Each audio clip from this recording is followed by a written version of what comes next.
Ah, sweet hand. How are you? Good evening, Ajahn. How are you? Thank you. Good to see you again. Good to see you, Yeah, good to Ajahn. see you, You Ajahn. look well. You look happy, smiling. Yeah, we're happy. Okay. No need to be frowned. Yeah. No need to be proud. First What time I heard that. What for? If you frown, it means you're ignorant. Oh, proud means you're ignorant. You are being consumed by Abhijato, Oh, ignorant. Oh, okay. Because when you're frown, you're the one who makes yourself frown, nothing else. it's not other people that make us frown, right? Ajahn, it's ourselves. It is a catalyst, but you're the one who makes yourself frown. Okay. Make yourself sad, make yourself angry, make yourself everything. Yeah. So if you have mindfulness and wisdom, you'll see that everything is created by your defilement or the bad feelings. So if you have mindfulness, you can stop these bad feelings, these defilements. And defilements are the ones that cause you to have bad feelings, have dukkha. Yeah. I think last time Matt wants to get in and he couldn't get in. So admin, please let him in. Matt Drusen or something. I think from Norway or Denmark. Last time he sent Last time I saw him, Ajahn, but I think halfway he went out again. I don't know why. he went out. Okay. Yeah, he's Okay, on now, Ajahn. let's get to business now because maybe there are quite a lot of people now. Right. A long queue. So you have anything to ask or say, or you want to wait later on? May I show you something, Ajahn? Okay.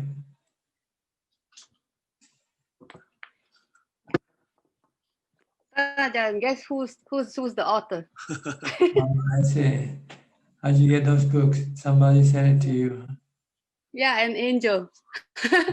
He's my friend who has a heart of a golden heart, Ajahn. She's one of your assistants. Okay. Did you have time to read them yet? A little bit. I haven't finished it, but I'm starting. It's really valuable, Ajahn. I know you can read online, but like having the books feels like very. It feels different. Yeah. You more like books. Yeah, I love books, and if and anybody wants to have Ajahn book, you can contact me and I can help to send. Yeah. Okay, someone will arrange for the books to be sent to them if they want them. Just contact Suchart. Yeah, it's very valuable to have Ajahn. Like it's good. Okay. Thank you for your teaching. Okay. Yeah. We won't take your time now. There's a lot of people. We won't take your time. Yeah. Okay. I do have a question, Ajahn. You have question? Yeah. Like for one, if we stop like the thinking, stop the sankhara, right? From the dependent origin, I mean we stop down the change, right? Like if sankhara stop, vijnana stop, right? So all the way, like going back to like the bhava and the birth all stopped, except for avijja. That is when one can stop the sankhara. Yeah, because avijja is that you don't know that sankhara is creating dukkha for you. See? So you have to stop by Dhamma, teaching of the Buddha, the fourth Satipatthana Sutta. That's Dhamma. Dhamma and avijja are the opposite of each other. They are opponents. When you have Dhamma, then you don't have avijja. When you don't have Dhamma, you have avijja. So you have to have Dhamma And Dhamma said that you have to stop thinking, especially in terms of seeing things as being permanent, as being making you happy, and as being belonging to you. This is our perception. Normally we think when we see something we like, we say, oh, this is gonna make me happy. It's gonna last forever. It's gonna stay with me, belong to me. But sooner or later, this thing just disappear, and then you have become sad. So when you have Dhamma or wisdom, then you say, oh, I don't want anything of this world. When you don't want, then you stop sankhara from sending the mind towards these things in this world. And the mind remain inside rather than going outside toward the body, toward the sensual objects, and then get feelings, and then get attachment, and get rebirth. When the body dies, you go look for a new body again. If you keep sending sankhara outside toward the five sensual objects. But you don't know this. You don't know that this is the way of sending your mind to ceaseless rounds of rebirth. You need Dhamma, the teaching of the Buddha, to tell you that you have to stay inside, not going outside. Like people right now, they don't want to stay at home, right? They want to go outside. This is all Abhijato. Abhijato is telling them happiness is outside of the mind. And so when they have this desire to go outside to look for happiness, they become restless and agitated when they cannot do it. So they find that by going outside, this will release their agitation and restlessness, and they can become calm and happy a while they're enjoying the pub, the drinks, the dinner, or whatever. But they are temporarily. After a while, this sense of good feeling disappears, and you need to have more to make you have this good feeling again. So you keep repeating, going after the sensual objects to make you happy. And when you cannot go after them, then you have dukkha. Like when you're locked down, you have to stay at home. You cannot go after the sensual objects. Then you have bad feelings, have dukkha. So you have to stop your mind from chasing after the sensual objects by meditating, by using mindfulness to stop sankhara from sending your mind toward the sensual objects. So when sankhara stop grasping, thinking about the sensual objects, then the mind becomes peaceful and calm and has upekkha. It can remain calm and happy without having to go after anything. I think Matt Drusen, is he in a hurry? Maybe let me go to him first. Yeah, Last time was Matt Drusen. If you have anything to say, please go ahead and unmute your microphone. I'll let you do it first today. Ajahn. Good afternoon, Ajahn. Are you Matt Drusen? Yes, I'm Matt Drusen. Where are you from? From Denmark, Ajahn. Okay. Greetings. Greetings. How are you? Do you turn on your video? I don't see you. You don't see? I should have turned on my video. I have some problems with my phone. Okay, I can see you now. Go ahead. What can I do for you? Okay. I don't really know if I have some questions. I have one question, Ajahn, and when I meditate, it feels like I'm getting light, or what do you say? Like my body is not there. Is that normal? Yes, because when you meditate, you withdraw the mind from the body. Mm. You're pulling the mind away from the body. So eventually you won't experience the body at all. And all you have left is the knowing, the mind itself. So this is normal. When the mind becomes calm and concentrated, it temporarily disconnect from the body when you enter into jhana. Then it makes you see the difference between the mind and the body. See? Normally, without this separation, you think the mind and the body are one. But after you have meditated, then you say the mind and the body are separate. Then they are two. Then you can then understand the wisdom of the Buddha that teaches us, telling us that everything that we have doesn't belong to us. You know. We are the mind, and everything that we possess belong to this world, like the body, your possession, your house, your anything. They belong to this world, and you cannot take it with you. When the body dies, you cannot take the body with you. So you go alone when the body dies, and either you go to nibbana or you go to samsara. If you still have cravings, you go to samsara, to the three realms of existence. If you don't have cravings, if you can get rid of all your cravings, then you go to nibbana. Okay. Okay. Thank you so much, Ajahn, and thank you so much for all your teaching, and thank you for inviting me to this meeting. Okay, you're welcome. Is this all you want to ask for today?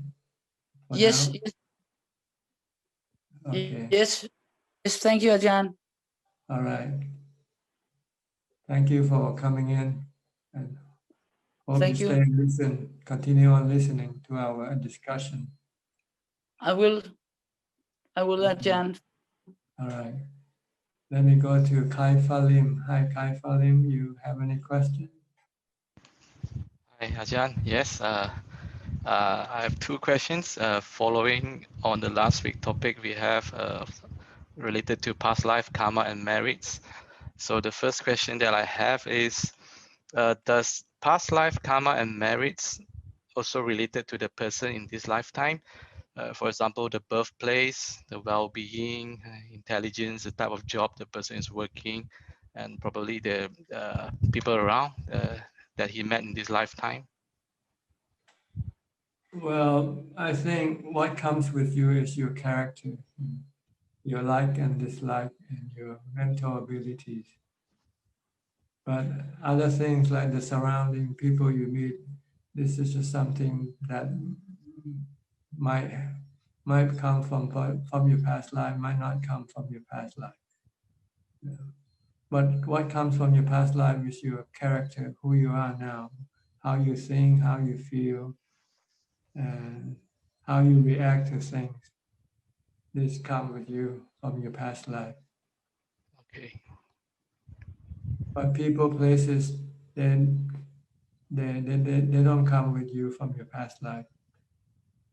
Maybe some do. Some you might have met them in your past life, and you're meeting them again now in this life. But it is not automatic. It just happened to be coincidence, or maybe you've been making a lot of contact in your past life, and this attachment or this connection might cause you to meet them again in this life. Okay. Yeah. Also, I have a second question, also my last questions. When a person with dementia or Alzheimer's disease, does this has to do with the person's past karma from a previous life? I think it has to do with your mindfulness. If you don't have strong mindfulness, then you can have this condition. But if you have strong mindfulness, then you can you don't have this condition. Look at all the Ajahn, all the teachers who, although they might be 90 years old, they still have full comprehension, because they have strong mindfulness. Okay. Yeah, because the reason I'm asking, I can see that some people are more fortunate and gifted to be born in environment rather more conducive for learning Dhamma, practicing Dana and Sila, which are naturally available to them all the time. Yes, the ability comes from the past life, but what they meet in this life is not from the past life. The past life cannot indicate or point to what you're gonna meet or where you're gonna be in this lifetime. Yeah, it just so happened that you happen to get a birth from a father and mother, and then if you happen to be Malaysian, you live in Malaysia. If you happen to be American, you live in America. But this is not from your past life. Okay. What is from your past life is your ability your mental ability, like your wisdom, your sankhara, your sanya. This come from your past life. Okay. Okay. That's all, Ajahn. Thank you. Right. Let me say hello to Gavin. Hi, Gavin. How are you? Hello, Ajahn. I'm good. How are you doing? Good. You have anything to say? Yeah, I have a few questions. My first one is when in samatha bhavana and the citta is very still and the breath is very, very subtle. When you notice the citta start to stir, I take that to mean that mindfulness is weakening. Yes. So what is the best way to proceed when your mindfulness starts weakening? You have to focus on your meditation object again. You can recite the mantra or watch the breath. If you can watch the breath, then you come back to watching your breath. If you cannot watch your breath, you can use a mantra. Okay. So it's possible to refocus mindfulness and stay in the state or go deeper? That's right. Okay. And what is contemplating feeling as a foundation of mindfulness? It's not a foundation of mindfulness. It's the development of wisdom. It just so happened to be in the part of the foundation of mindfulness teaching, but it's about developing insight or wisdom into the nature of feelings. By looking at feeling as being anicca, feelings keep changing from good to bad to neutral. Being anatta is like a weather. You cannot control, you cannot tell it what kind of feelings you want to have. And if you have any craving for a particular type of feelings, and if you don't get it, then you get dukkha. See? So this is what you want to see, to understand that you cannot control your feelings. The more you try to control, the more dukkha you are creating for yourself. So you don't want to have any dukkha, then you just have to learn to live with the changing nature of your feelings. Take them as they come. Good feeling, bad feeling, neutral feelings. Just like the weather. All right? Okay. I have one last question today. When for someone who is not a sotapanna or doesn't have the fourth jhana yet, what is the best method to counteract sexual craving? Sensual cravings? Well, try to stay away from them.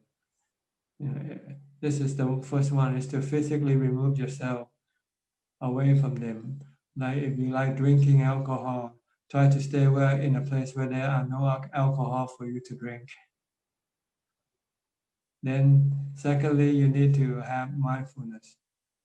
You have to recite a mantra every time you have cravings for sensual objects. In order to stop your sensual objects temporarily, you can use reciting the mantra. Thirdly, you can use the wisdom by looking at the sensual object as being never satisfying, never give you full contentment.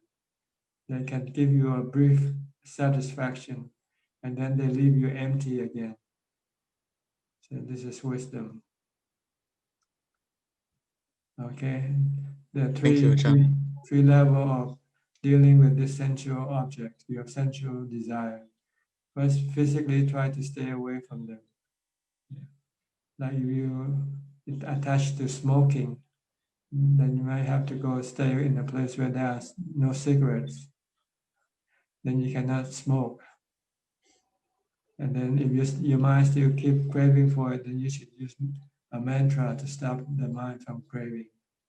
Or teaching that the danger or the risk that you get from smoking. Then you might be able to stop your sensual craving permanently. If you see the risk or the danger that you get from consuming these sensual objects, like cigarettes or alcohol. Okay, thank you, Ajahn. All right. Who's next? Alvin Lee. Hi, Alvin. Hi, Ajahn. How are you? Good to see you again. Good to see you there. I'm okay, Ajahn. Thanks. Yeah, Ajahn. You're talking about Avijja just now. I recalled many years ago, a Bante asked me a question that what is the cause of suffering? And my reply was tanha. But he said no. He said, you look carefully, it's actually avijja. Say without avijja, there's no the law of that is the main cause of suffering, because it's the first cause for the law of dependent origination. What are your comment on that? Well, avijja is the root cause. That is the cause of your craving. Because by seeing that, by not knowing the Four Noble Truths, this is avijja. If you know the Four Noble Truths, then you know that your dukkha arises from your craving. So then you can stop your craving by using the path, the Noble Eightfold Path, Sila, Samadhi, and Panya. Because without the Noble Eightfold Path, you don't have the strength to stop your cravings and teach your mind the Four Noble Truths. We know the Four Noble Truths, but they are not practical. In the sense that we keep forgetting. Yeah. Every time we have craving, we already forgot about the Four Noble Truths. When you see something on sale right now, oh, Black Friday, good Cyber Monday. So you forget avijja, you forget the Four Noble Truths already. Yeah. If you know the Four Noble Truths, then you use wisdom to ask yourself whether you need these things or not. If you need them, then you can buy them. But if you don't need them, then it means you crave for them. This thing will make you happy. But in truth, it will cause you suffering. Because when you crave for it and you cannot get it, you become sad, right? Maybe the sale ran out before you can order. Yeah. Or after you buy it, you bought the stuff, you don't know what to do with it. Yeah. Yeah. That's right. So, see, we know the Four Noble Truths, but not practical. Practical, you have to know it every time your craving arises. You have to say, oh, here's another dukkha coming now. If you go after your craving. See. So basically, with the ignorance, with the avijja, you would not be able to see when the craving arise, right? That's right. You need to have samadhi, really. You have to pull the mind inside to see the Four Noble Truths, the craving that arises. See, every time you see something you like, you don't see the craving, right? You see the things that you want. Yeah, exactly. Yeah. Because your mind is outside, your mind is already in the objects that you want to possess. But if you practice samadhi until you get ubekkha, then your mind is inside. See? And as soon as your craving arises, you can see this craving is disturbing your ubekkha right away. Because craving and ubekkha are the opposite pole, they are opponents. When you have craving, you have no ubekkha. When you have ubekkha, you have no craving. See? All right. So you have to get to the root, the what I call the boxing ring. The boxing ring is inside. You know, your enemy is inside waiting for you, but you don't know. You thought your enemy are outside. Things you like and things you don't like. So you go after them, but the one that push you to go after them are just inside. You know, your craving. And this is what you want to engage with. This is your craving, not going after your desire. Okay. So first you need to bring your mind back inside, pull away from the sensual objects. That's why we have sense restraint, like keeping the 8 precepts. This sensual restraint. Then you use mindfulness to pull your mind inside until it gets to ubekkha, get to the 4th jhana. Then you are in the ring. Then you'll start to see as soon as craving arises, you say, it's here, it's right inside here. And then you can stop it right away when you come face to face with cravings.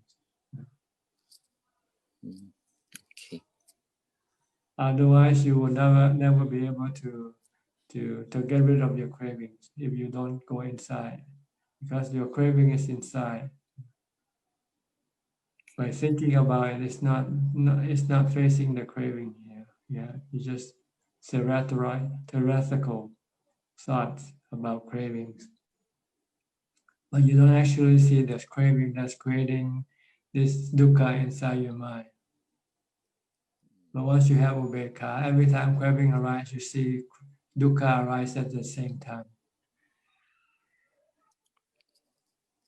Okay, I think most of the time is what we do is we deduce it, like theoretically thinking about, thinking that craving actually arise. Right? When you sit down, even when you try to be mindful, but a lot of times it's like you try to tell yourself that craving has arise, but this is more of a theoretical, like what Ajahn just mentioned. Yeah, so that's why you have to practice mindfulness, such as the mantra of watching your body, concentrating on your meditation object to bring your mind inside into ubekkha, back inside the ring where your opponent is waiting for you.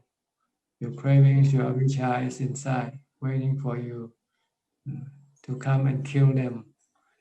But you don't. Instead, avijja and craving fool you, deceive you by sending you to go after things that are not your opponents, like money, like wealth, and sensual happiness.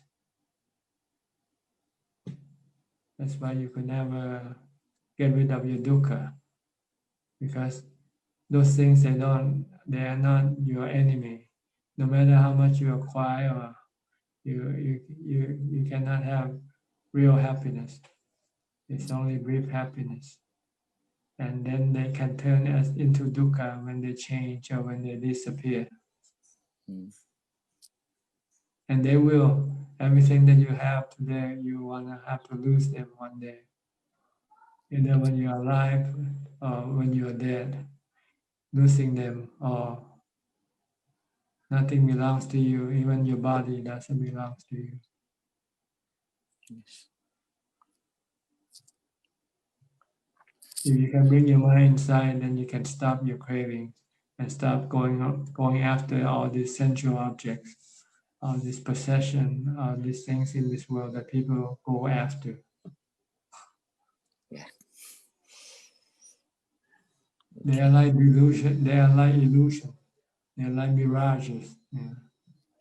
They are not real. You get it one day and then it disappears the next day. Then you have to get a new one to replace the old one. Keep replacing until the day you die. Yeah. And then you have to replace your body, to come back and replace the things that you need again. So just keep coming back and reborn. And never stop reborn. Never stop rebirth.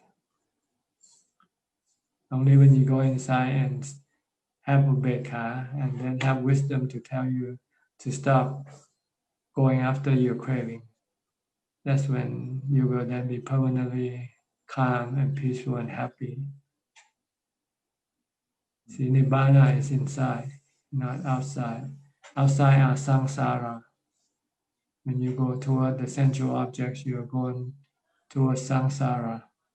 If you go inside and keep it inside, then you'll get to Nibbana that way.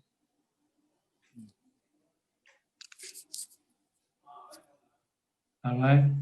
All right. Okay. Thanks. Thank you, Ajahn. Kenneth, you're next. You got anything? Professor. Do they call you professor?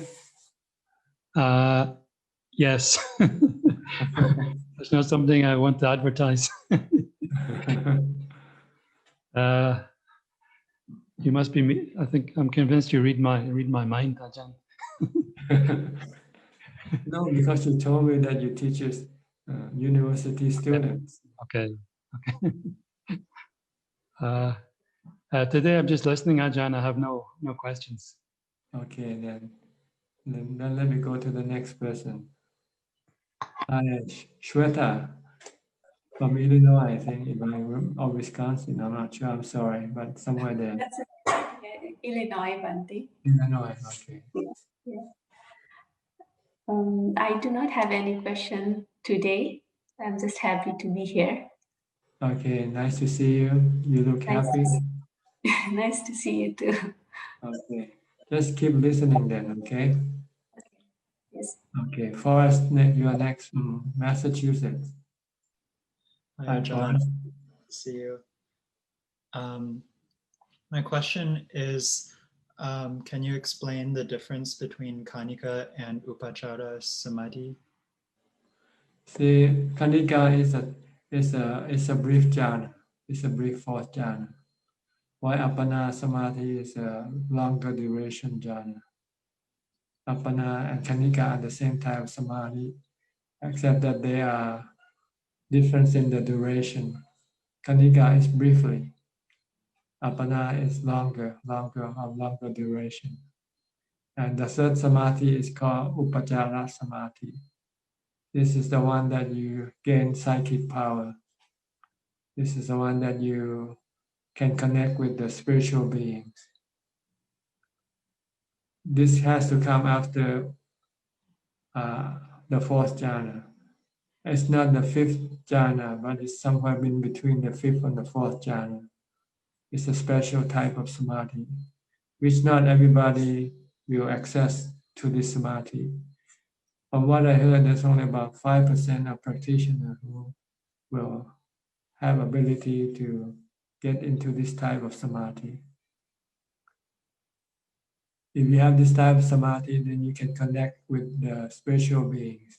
Like the Buddha, when he gave Dhamma talks to the spiritual beings, he has to go to this type of samadhi. When he taught his mother, who was a spiritual being, he used this type of samadhi to teach her Dhamma until she became enlightened, the first stage of enlightenment, a Sotapanna. But this is not necessary or prerequisite for your practice for wisdom. In fact, it can be a distraction if you happen to have this ability, because your delusion will tell you, this is good, to be able to read mind, other people's mind, to be able to connect with the spiritual beings, to be able to recollect your past lives, for instance. So these are something like a special power, but they cannot get rid of your cravings or your defilements. So you don't want, if you're not enlightened yet, then you don't want to play with this type of samadhi. You want to stay in the fourth jhana, the appana samadhi. If your mind wants to go to the upajjhara, you have to pull it back with mindfulness. You want to stay in upajjhara to develop a lot of upekkha, the ability to remain non-reactive. Then you can then use this to, in conjunction with wisdom, to stop your cravings and your desire. Your wisdom will tell you going after your cravings will bring you dukkha, because the things that you crave for are impermanent.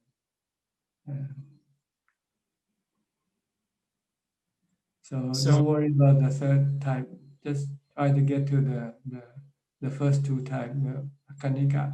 You will first experience kanika before you can go to appana samadhi, because you need stronger mindfulness to be able to keep the mind inside calm for a longer duration. When you first get samadhi, it usually will be kanika, briefly. I see. That makes sense. Thank you, Ajahn. All right. Philip, you're next. How are you from Malaysia? Hi, Ajahn. How are you? I'm fine, thank you. And Adeline. Yes, hi, Ajahn. Good evening. Okay. Good evening. Good evening. Any question today? I don't have questions. Adeline, Yeah, I have a question. I've been meditating a little bit more now, more consistently, but I've noticed that previously when I dream, I don't remember them. But lately, I've been dreaming more, and I tend to remember more vividly than before. It has something to, is that because of my mindfulness or is that something else? Probably your mindfulness has something to do with that. But also maybe the dreams that you dream are more profound or more pronounced. And it has a stronger effect on your mind. Some dreams can be weak dreams, and some dreams can be strong dreams. So if you experience strong dreams, you might remember after you awake, but briefly. Then after a while, you try to recall and you cannot already, it's gone. But some, if they are strong, you might be able to remember them longer. But if they are weak dreams, then they can disappear as soon as you awake. Whether this has to do with your mindfulness or not, I'm not so sure, but probably. Yeah, because I noticed that after more meditation, that I tend to remember more vividly than before. Last time just for a few seconds, but now maybe a few hours. Okay. And more, I have more dreams now than before. So that's why I'm just wondering. Actually, if you practice more mindfulness, you should have less dreams. Yep. Because mindfulness stops your sankhara, your thoughts, which create dreams when you go to sleep. See? Yes. Okay. So I think maybe it's not mindfulness that may cause you to have more dreams. Maybe the dreams are more vivid, more pronounced, so you can remember them. Yeah. But it's not important. I know. Where or how they come. Just know that dreams are created by your good or bad karma. If you have good dreams, it means this is good karma creating it. If you have bad dreams, then it means the bad karma that you did in the past are creating these bad dreams for you. So dreams can be an indicator of your future existence, whether you're gonna go to a happy state or unhappy state. If you have more bad dreams than good dreams, then you will probably go to an unhappy state after you die. If you have more good dreams than bad dreams, then you go to a happy state. That's good to know. All But right. it's something that you cannot do anything about except try to do more good karma now when you're still alive. So you can create more good karma and creating more good dreams, which will then be an indicator that you will be reborn in a happy state when you die. Thank you, Ajahn. All right. Okay. Hi, Jeremy. How are you? Where are you from? From Malaysia? Please unmute your microphone. Good evening, Ajahn. Good evening. I'm from KL. I'm from KL. Okay. No question. No question. All right. Let me go to Alfredo from Brazil. Hi, Alfredo. Are you listening? Hi, Bante. Hi, how are you? Yes. Good? I'm good, thanks. I'm very what? Any question? I'm yes, tranquility, passadi is very good sanya, is very good state, né? The tranquility and samadhi is not the same, but is confound tranquility with samadhi. If we have very tranquility, we goes to do other things and do samadhi after, or is more important not very tranquility and more samadhi. I don't quite understand your question. I'm sorry. Can you repeat again? The difference and tranquility, passadi, and samadhi. Yes, they're the same. The difference. Samadhi and tranquility is the same thing. When you meditate, this is what you'll get. Same. Yeah. Yeah. Okay. I have feeling a lot of tranquility. I'm very happy, and samadhi is easy to me. I have to vontade. I have to meditate very happy. I'm very happy to. The more you meditate, the more proficient you become. Okay. Yes. Good. Keep meditating then. This is the way to make yourself happy. Doesn't cost any money. You don't have to have Santa Claus to make you happy. You can make yourself happy. Yes. By meditating. Okay? Yes. All right. Nice talking to you. Nice seeing you. From Kok Seng. Hi, Kok Seng. Are you from Singapore or from Malaysia? Oh, hello, Ajahn. I'm from Singapore. Yes. Any question from you? Yeah. Today I just have one question, and that is, as a lay practitioner, is it important for us to have one fixed teacher and not jumping from teachers to teachers? When you find the right teacher, then you don't want to go to other teacher. Okay. But when you cannot find the right teacher yet, then you just have to keep looking for one that will suit your need. Yeah. Okay. Because different teachers have different temperament and different style of teaching. So even though they are all the same, they teach us the same thing. They're like cooks, you know, cooks who make food. And they use the same ingredients, but they cook different type of food. Okay. So you might like this cook rather than the other cook. But you get the same thing, you get food to eat. You go to any teachers and they teach you Dhamma. But the way they present the Dhamma might be different. Okay. So you decide if you're not happy with this teacher, then try another teacher. Study another teacher. There are many different teacher. Ajahn Chah, Ajahn Mahabua, for instance. The style may be different. Okay. And it might stress differently. Okay. Okay. Okay. Yeah. Okay. Thank you, Ajahn. Hi, Sunyi. How are you? Good evening, Tanajan. Good evening, Tanajan. I am very good. Thank Any you so much. question? Books, we have received the books. They are all in good condition. Oh, you also received the books, huh? Yes, we have received 4 books. Okay. Yeah, thank you so much. Okay. Thanks the lady who mailed it to you. Whoever she is, I don't know. Okay. Any question today?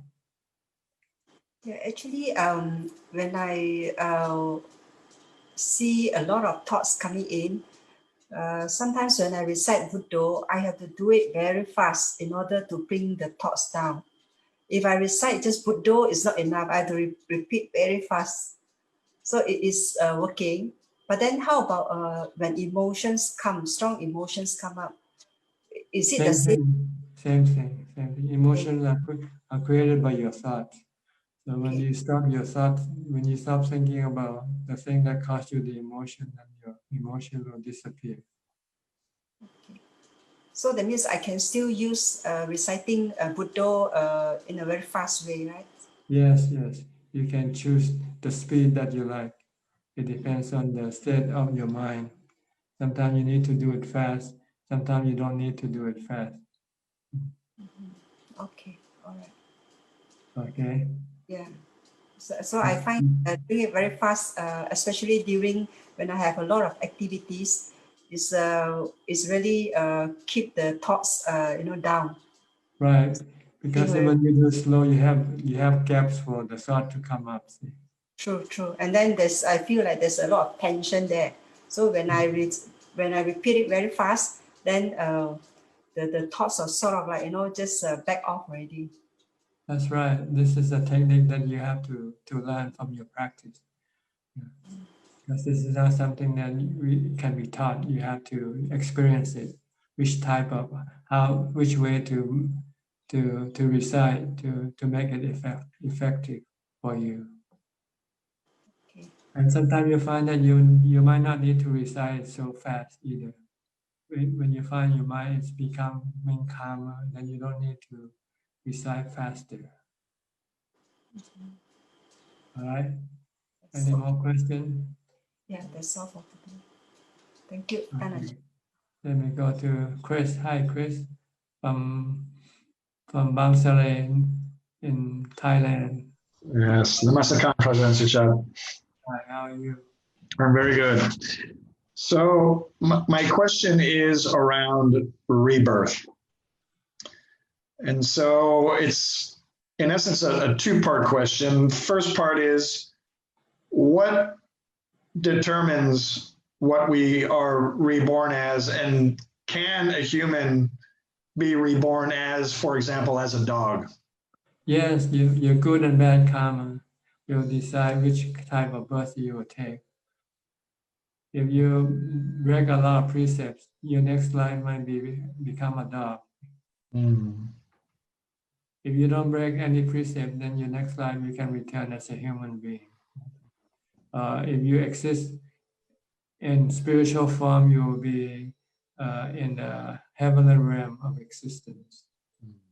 But if you did a lot of bad karma, more bad karma than good karma, if you exist in a spiritual form, you'll be in the lower realm of existence, the realms of the hungry ghost, for instance, or hell. Or if you take birth, you'll take birth as an animal rather than as a human being.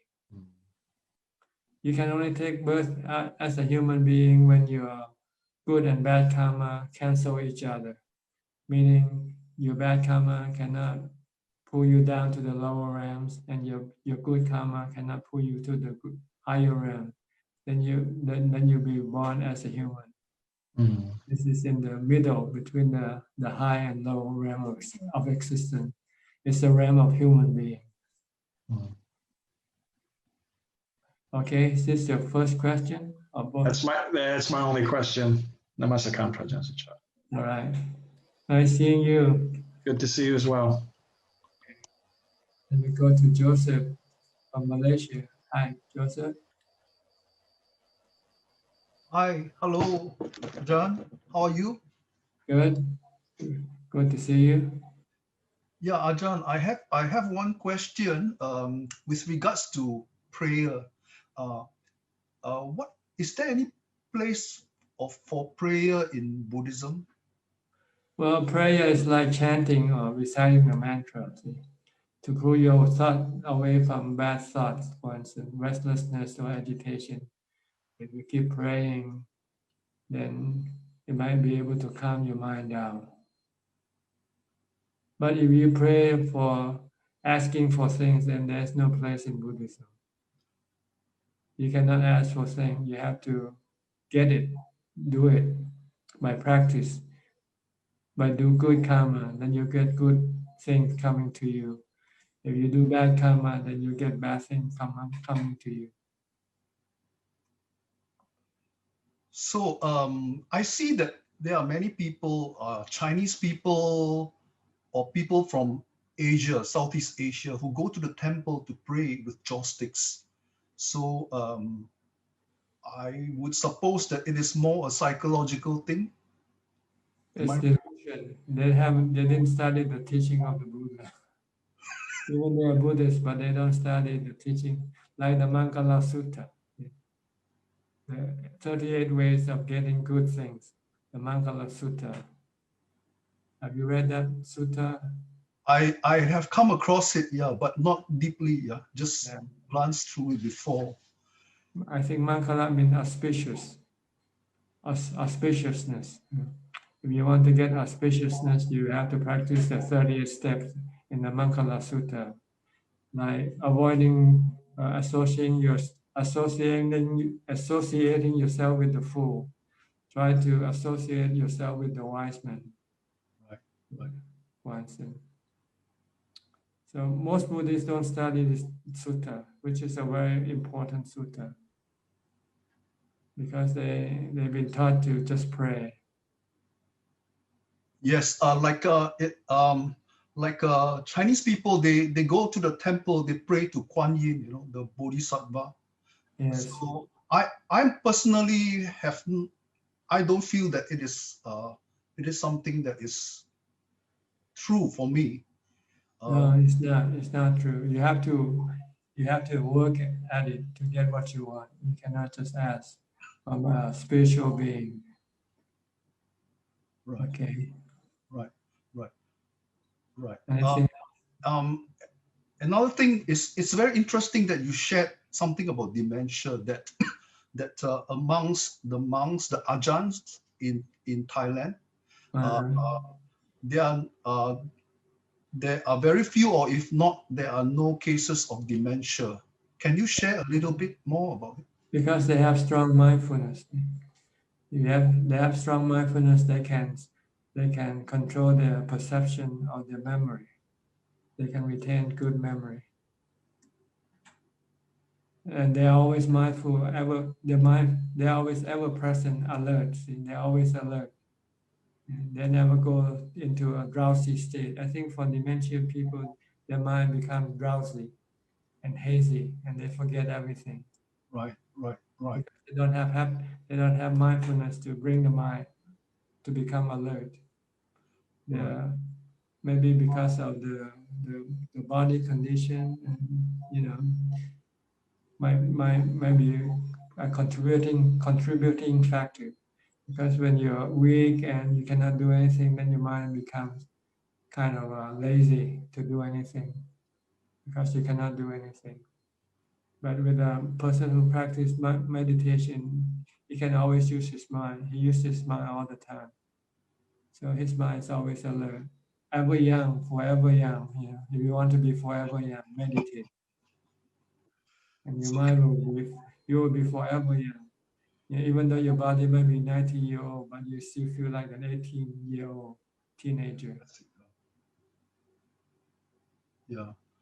Okay. I want to share an observation that I had I watched a video just recently of your post on YouTube regarding the arms round that you and your monks did in your place. And I must say that I really admire the Thai people of their generosity and their respect for monks. It is something very admirable. They've been taught ever since they're young. So you see that parents will bring their children with them when they give food. So they've been taught ever since they're young. So when they grow up, this thing stick with them. So they continue on after their parents die, and they do it themselves, and they pass it on to their children again. It's very admirable. Yeah, that's the positive aspect of Thai Buddhism. Is the Dhamma, the giving support to the monastery, to the Sangha. But they're weak in other aspects, like keeping the precepts and meditating. They don't like to do that. So they feel that they compensate with with giving dana. Why foreign Buddhists, like, they tend to be more meditative than giving, because maybe because there's no place for them to go give food to give support to the Sangha, and they study more about meditation. Right. So then they don't have the practice to kind of to instigate them to give. Yeah, it's very admirable. Very admirable. Yeah. All right. Thank you. Hi, Katrina from Australia. Hi, how are you? You have to unmute your microphone. There's an unmute button in the middle of in front of the screen. Do you see it? Is that me? Yeah, Katrina. Hello. No. Katrina, you want to say something? Yeah, you have to unmute your microphone. Oops. Hadika. Okay. Let's see. We just skip two people, Sajjan Ka and Hadika. Okay, Katrina, you can talk now. Okay, Katrina from Australia. Hi, how are you? Hi, I'm good. How are you? Must be late for you, huh? About 11 now. Yeah. Almost midnight. But it's okay. There's a full moon, so I'm awake. You got any question? No, it's nice to see you and to listen. Thank you. Okay. Nice to see you too. Keep practicing, okay? All right. Let's go to Eileen. Hi, Eileen. You're next. Just unmute your microphone. Okay. Where are you from? I'm from Malaysia, Ajahn. Okay. How are you, Ajahn? Well, very well. Thank you. Okay. You have questions? Good evening, Ajahn. Good evening to you. I have one question. Can I ask a question? Yes. Yeah. When someone is in the meditative situation and they sees a lot of lights, colorful lights, what does that mean, Ajahn? It's part of the result you get from meditation. When your mind becomes calm, then things can happen inside your mind. Sometimes you see light, sometimes you have good feelings arising, raptures, your tears start coming out, or you have goosebumps, anything like this. Just acknowledge them and don't pay attention to them. They're not the goal, they're not what you want. What you want is emptiness and calm. By keep concentrating on your meditation object. Don't stop concentrating. Keep focusing on your meditation object until your mind stops and become calm and peaceful. Then you don't have to do anything. then you can remain peaceful and happy. So that means when that situation arises, should we just ignore them? Just ignore them. We take note and ignore. Yeah, just ignore. Yeah. Come back and concentrate on your meditation object. Okay. Do we need to chant Buddho, Buddho, Buddho to come It outside? depends on what you use as your meditation object. Right. If you use Buddha, then you come back to Buddha. If you watch your breath, then you come back to your breath. Okay. Can I have one more question, Ajahn? Yes, please go ahead. Okay. As a Buddhist, we tend to learn to let go. Yeah. But at the same time, we are also looking into improving ourselves. So does that also mean that by improving ourselves, we are craving to be better? Well, craving to be better is considered to be good craving. See? Okay. But to crave to be richer, this is a bad craving. But to be better morally, then this is good craving. But to be better in terms of wealth and status, this is bad craving. Oh, okay. Because they are impermanent. See? Wealth and status, they are impermanent. And they can cause you dukkha when you lose them. But with moral, you don't lose moral because it's part of your mind. It belongs to the mind, and you can retain this morality within yourself. So this is good cravings. There are good cravings and bad cravings. Okay. Positive craving, yeah. Right. If you want to meditate, this is good craving. If you want to give dana, charity, this is good craving. If you want to let go, this is good craving. Okay. Because they will eliminate the suffering in your mind. Beautifully said, Ajahn. With the bad craving, they will increase more suffering for the mind. Exactly. Yeah. You want to be richer, and you will not happy. Okay. All right. Beautifully said, Ajahn. Thank you so much, Ajahn. Thank you, Ajahn. Sadhu, Ajahn. Sadhu. Thank you. Nice talking to you. Yeah. Thank you, Ajahn. Let me say hi to Soling. Hi, Soling. How are you? I'm good. Thank you, Ajahn. Thank you. Anything today? No, I'm just listening. Thank you very much. Is your daughter in today, or is she still sleeping? I mean, the other one. No, she's very busy these few weeks. I see. Maybe because of Christmas, a holiday, huh?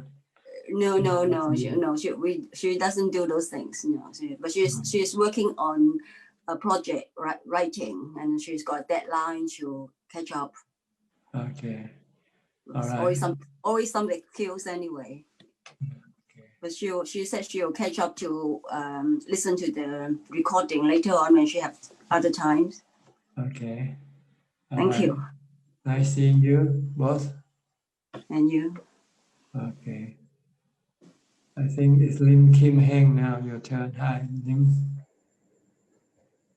Good evening, Tanajan. How are you? Good. Always good when I attend your lesson, your session. Okay. Any question today? Yeah, just a simple one. Is the study of Abhidhamma important for one to attain the final liberation? No. You just study a few suttas. The first sutta, the first discourse, the four foundation of mindfulness, the Anattalakkana Sutta, and the Aditya Sutta, and the Mangala Sutta. This is about 5 suttas that you have to study, really, if you want to study anything. I see. That one enough, right? Yeah, they are the same. Abhidhamma, you talk about the same thing. I But see. they're in a different format, that's all. They're Mhm. they don't deal with the situation or the conditions of the time when the Buddha gave talks. And so they concentrate more on the Dhamma itself. I see. Yeah. The other thing is, recently we have this Katrina ceremony everywhere in those temples. So previously I can attend the ceremony and give this requisite to the monks. But this year, because of COVID-19, they also have a live, but we can't attend it. So is the merits of offering through donation online, is it the same as what if we attend personally? That's the same thing. It's the sacrifice that you make that creates the merit, not who or where you do it, who you do it with or where you do it. It's the sacrifice of your possession. Sharing of your possession is the one that caused you to have the merit. I see. Okay. Okay. Thank you, Ajahn. All right. Let me go to Mudita. Hi, Mudita. Did I see you today or yesterday? Yesterday กราบนมัสการค่ะท่านอาจารย์ How are you? I'm very good, thank you. After seeing you yesterday, I felt a very strong happiness in my mind. Not just me, but my dad and the person that I went with as well. Like I think it's pity. Like it's not like happiness from watching movie, but like it's very happy, like very fulfilling, peaceful kind of thing. Yes, so It's like thank you so much. Like meeting your movie idol when you see somebody you like. I think it's even more very different. Yeah, so it was so great to see you in person. Where are you now, in Bangkok? Yes, in Bangkok. I just went for a day only, so just a day trip. Good. You have any question today? Yes, please. Just now, the other person asked you about the what he should study, like Abhitam, and you recommend there are 5 sutra to study. So may I ask the 5 that you recommend? Anatta Lakkana Sutra and Mankalana Sutra and Dhammacakkappavattana Sutta. the first one, right? The Yes. first one. Yeah. The Satipatthana Sutta. Satipatthana Sutta. Okay. Satipatthana. And Right. the next one is the Aditya Sutta. I think it's about the fire discourse. Aditya Sutra. Yeah. Okay. Something So like okay. So I should all study. you have to know. Yeah. Right. Thank you so much, Kapajan. I will study these 5 sutra. Yeah. Okay. Yes. Good. Okay. All right. Let me Thank say you. hello to Sajalka from Maryland. I can Silver Spring. Hi, how are you? Can you hear me, Ajahn? Yes, very well. Go ahead. I have a couple of questions that I think it's you kind of answered them, but that when I am not doing formal meditation, during the daytime, doing work and anything else, or with people, what am I supposed to do or try to do to keep mindfulness? You can recite a mantra. Keep reciting a mantra.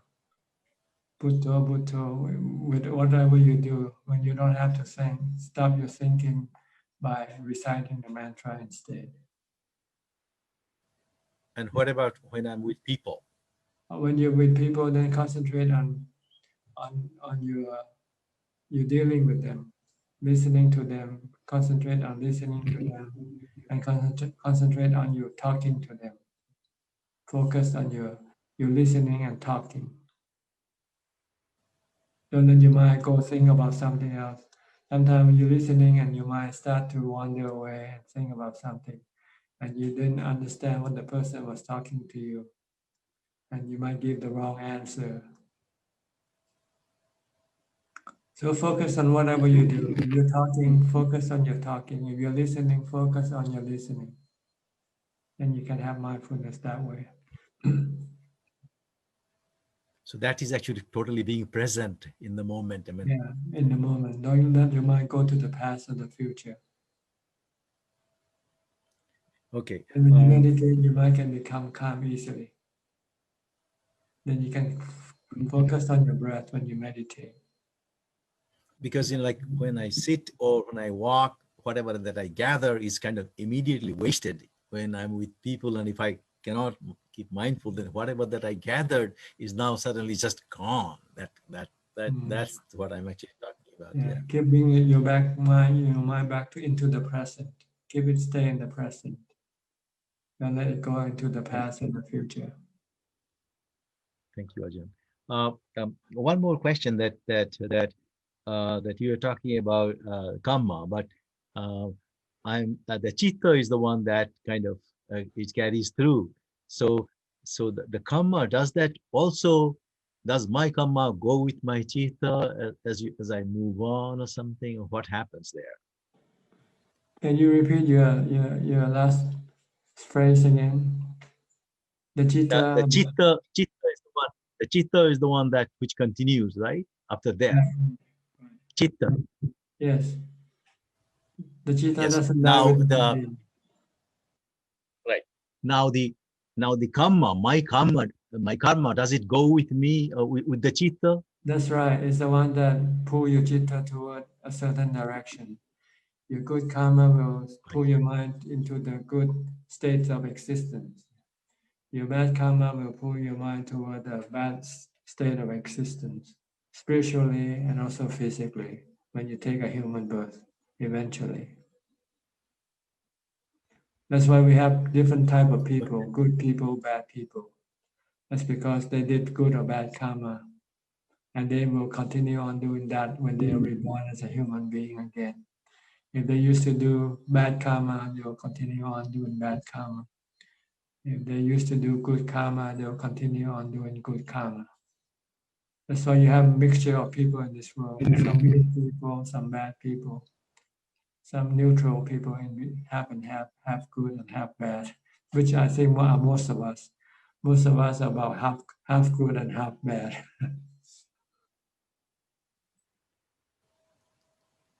Okay. Thank you, Ajahn. All right.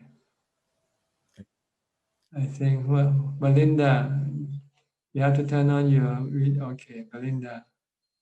Hi, can you hear me? Belinda, wake up. Okay, please go ahead and talk. Cannot hear you though, see you. Have you unmute your microphone yet? Can you hear me, Ajahn? Yeah, I think your connection is not so good. It's on and off. So I can see you, but I cannot hear you. Can you hear me better? Okay, now yes, yes. Go ahead. Ajahn, I have a friend a young friend, but she has the cancer spread to her brain. So as a friend, how do we best support? Well, you can support her with financial help if you can. If she needs financial help, you can support her with that, and you can support her by the mental, show your friendliness, show your kindness toward her. And if she can talk to you about Dhamma, then try to tell her that not to worry about the body too much. Tell her that the body isn't her. She is the mind the one who operates the body. But the body is impermanent, and that eventually it will have to expire. Everybody's body is like that, yours and hers. Just tell her that, so that she can see a big picture. We all will have to come to this expiration date of the body one day, sooner or later. But we don't die with the body. Just tell her that we are the spiritual beings. This might help her become enlightened. You might be able to say, yeah, I'm not the body. Why should I get all upset about the body? I'm the spiritual being. I don't die with the body. If you can do that. Sometimes people usually get enlightened when they're near death, when they're close to death. Like the Buddha, he taught his father when he was about near death. He was on his deathbed, and he became enlightened 7 days before he died. But you need a teacher to guide the person, the sick person, to relinquish their attachment to their body. Ajahn, earlier somebody asked how many teachers we should have. So as I talked to the friend, she follows one Mahayana teacher. She seems to have a strong affinity with that teacher. So, so I asked her what sort of chanting is suitable, what she feels comfortable. She's not religious, but she doesn't do bad things. She said she's comfortable with the Amitabha Buddha, Amitofo, Amitofo. So Yes, any type of chanting is okay. It can calm your mind. When I saw her, I just do my best to keep the mind in the present moment, and not knowing what to say, but just keeping the mind in the present to support her. Yes, yes, to support like her. Abhijato is And ask her what loving she kindness. needs, what you can do for her. You can do this. You can offer your help and say, "Is there anything I can do for you? What you need?" Okay. But Thank you, you Ajahn. can, but she might not be nice to you because a person when she or he is sick, she can be kind of bad. Sometimes they might not appreciate your help and they might say something bad.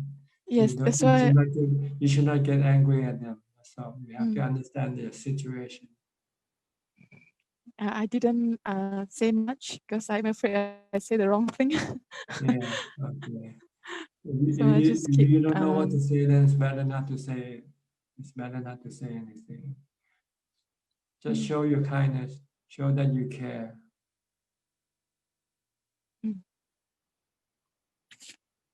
Okay. Thank you, Ajahn. All right. Let me go to Dean. Hi, how are you, Dean? How's your practice? Good? Good evening, Ajahn. Can you hear me clearly? Yes. I've been progressing. It's been 3 months since I first spoke to you on Zoom. I'm just clearing out some things this week and going to Wat Palelai in Singapore, to Pakau. Then from there, I'll wait for Aramabati in UK to accept me to go over to serve there. Yeah, so I just want to update you on that. I want to seek your advice. I have lived in Aramavati for 3 months before, so I know what it's like to live in a monastery. Can I ask your advice? It gets busy at the daily routine as a white robe. Can you point me to best use the time and not be too caught up with the activities? How best to practice when I'm there? 24 hours pass very fast. So Ajahn, can you advise, please? Well, try to seek seclusion as much as possible. Try not to congregate. Only do it when you absolutely have to do it. But anytime that you can separate yourself from the group, then it's better. Because when you engage, you have to think, and this can disturb your mind and make it hard for you to calm your mind later on. So try to disengage as much as possible. Only engage when you really have to, so that you don't make yourself a black sheep in the family. Because when you live with them, you have to more or less do things with them when the time comes for you to do things. But when you don't have to do it, then you should try to be alone. Walking meditation, sitting meditation, reading Dhamma books. These are the things that you should concentrate on. Aditana Kamatana. Ajahn, I might not be able to be on Zoom since I'm there, so. Okay, no problem. Next week. Come in anytime you like, and if you don't have the time, you don't have to come in. Yes, Ajahn. I will write email to you. Thank you, Ajahn. Okay. Have a good practice and Yes, Ajahn. have success in your practice also. Okay. Thank you. Let me say hello to Jeep. Hi, Jeep. You're driving from Maryland, I think. You have to unmute your microphone, Jeep, if you want to say. Hi, Kak Namaskaran, Kak Ajahn. I just parked. Can you hear me okay? Yes, yes, very loud and clear. Very loud and clear. I have no question today, but it's just my first time that I follow you on the Zoom in English version. So I just want to say hello and just listen to others people. So because I want to get my son and my daughter to watch you in English version later. So I just come up with one question. I would like to introduce my kids to read a book about Buddhism. Do you have any English version on your website about any like basic thing like that? 3 rules like Thailand. I think you first just introduce them the life of the Buddha. Teach them, let them know the Buddha first before go on any further than that. Introduce the Buddha to them first. Try to, I think there's a movie, and Little Buddha, called The Little Buddha, I think. It's a good Yes, movie. You Ka. can get them to watch this movie. And then also there might be some cartoon books about the life of the Buddha. If you search in the internet, I think you'll probably find these books. Yes, Ka. I will try. That's a good idea, Ka. This weekend I might just watch it with them this weekend. Yeah. But if they can read, if they're more or less grown up, then you can introduce Buddhism to them. What is Buddhism? Search the internet for what is Buddhism. You probably come up with several books that would illuminate what is Buddhism. I think this is a good start for people who don't know Buddhism. Just But search do you have what is your Buddhism. book? But do you have your book that you wrote yourself?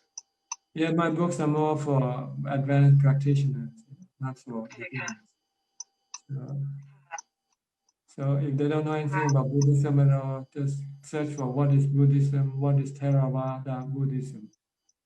This is a branch of Buddhism that we practice in Thailand. It's Theravada Buddhism. Theravada Buddhism, Ka. Okay. ขอบพระคุณค่ะพระอาจารย์ I just want to come say hi and good to see you on this channel. What is your evaluation between the two types of Zoom meeting, Thai and English? It's very good. I love both version and people that in English version I feel like they really into meditation more than me as a Thai person.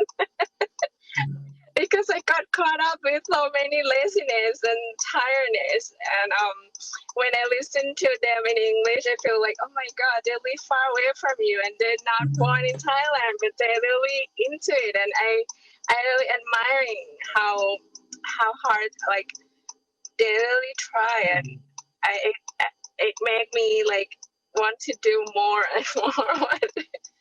But Thai version is very good too. Thai version is more understanding in my, because I'm mother language is my Thai, right? So okay, but you find the English version more advanced. More people do more meditation. Yes, English is more advanced into meditation, but for Thai people, sometimes Thai version still has more like a in their daily life into it. Okay, good. Nice to see hear your feedback. I'll see you tomorrow. Okay, tomorrow night will be Thai version. Thai version, good to see you, and nice to meet everyone here. All right.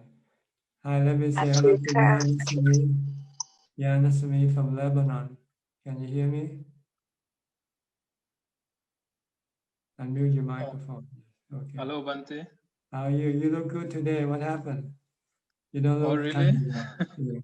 I don't know what happened. Before you look kind of depressed. Today, I'm still, I cannot say I'm out of that depression, but I'm trying my best and hopefully following your guidance.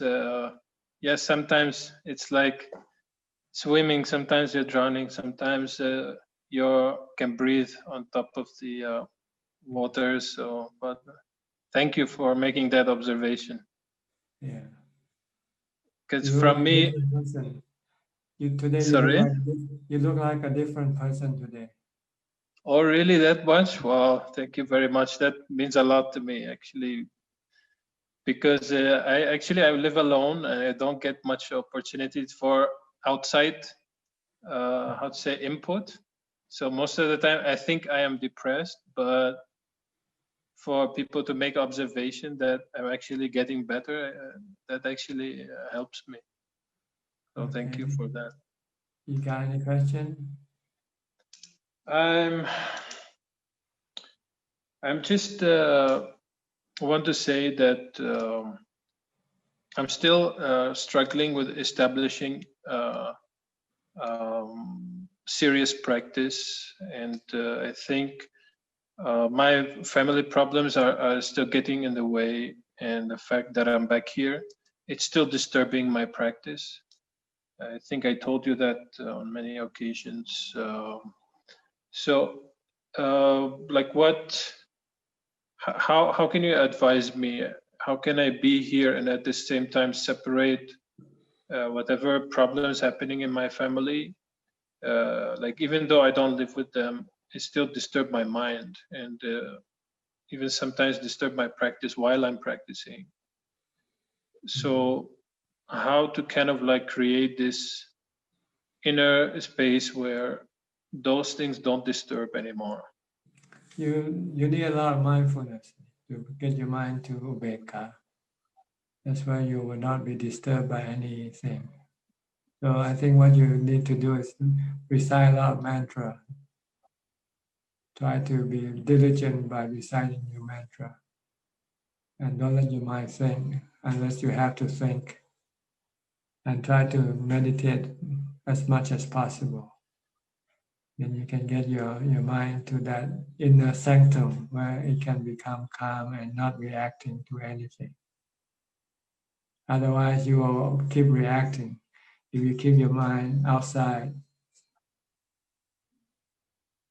So you have to be diligent in developing your mindfulness, your reciting of your mantra or some other thing. And there are different methods of developing mindfulness. Using a mantra is one thing.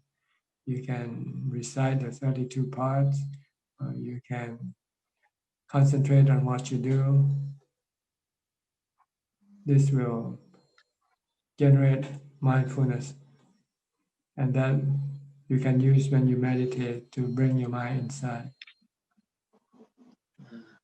And should I also recite the mantra while I'm doing, let's say, some work or something? If you don't have to think on the work that you do, then you can recite. If you find your mind keep wandering off, going away, thinking about other things, you want to keep your mind in the present, we talked with Sajal Ka just now. Keep your mind in the present. Your mind keeps like to go to the past and to go to the future, like to go here and there. It never wants to be here and now. That's the problem. That's true. Also, I have this question. This feeling most of the time actually that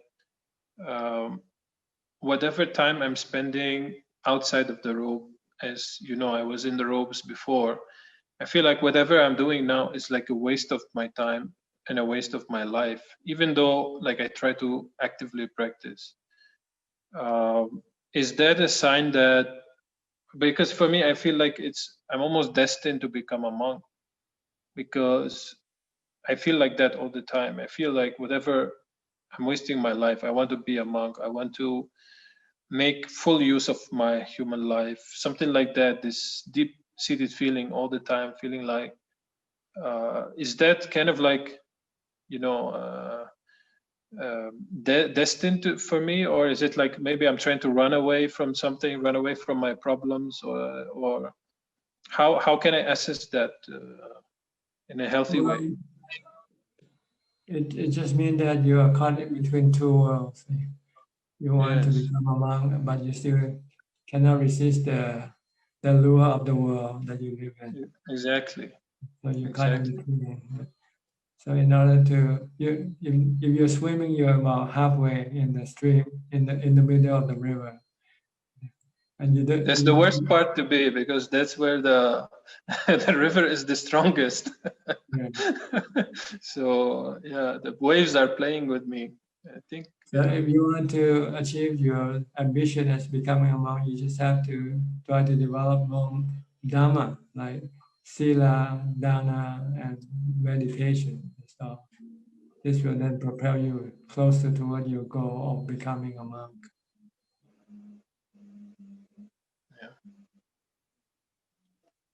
But try not to set the goal too high, and when you cannot do it, you can become frustrated. Just try to do it one step at a time. Try to do what you can now and try to increase it gradually. Okay. But make it consistent, make it continuous. That's the key, I think. Don't do like whenever you feel like, when you don't feel like, then you don't do it. And this can be going back and forth. Try to So keep put a schedule. Yeah, schedule, stick to your schedule, keep a steady pace, and do just as much as you can do now. And then maybe increase as you improve, as you succeed in your practice, then you can have more strength to increase your practice. And in my free time, is it okay to do some worldly activities, or should I perhaps just stick to listening to Dhamma discourses, reading some Dhamma books, or You should is it concentrate okay to on watch a movie, or this I should forget about that? Because the movie, you're going away, you're running away from your goal. Okay. You have to stick with the Dhamma, either reading the books, listening to Dhamma talks, or joining this Dhamma discussion group, and rather than trying to go to a movie or listen to music once, or doing some hobby like painting or whatever you like. These are not the way toward your goal. So I should get rid of all worldly activities, just focus on my Dhamma Yes, practice. as much as possible, as much as you can do it.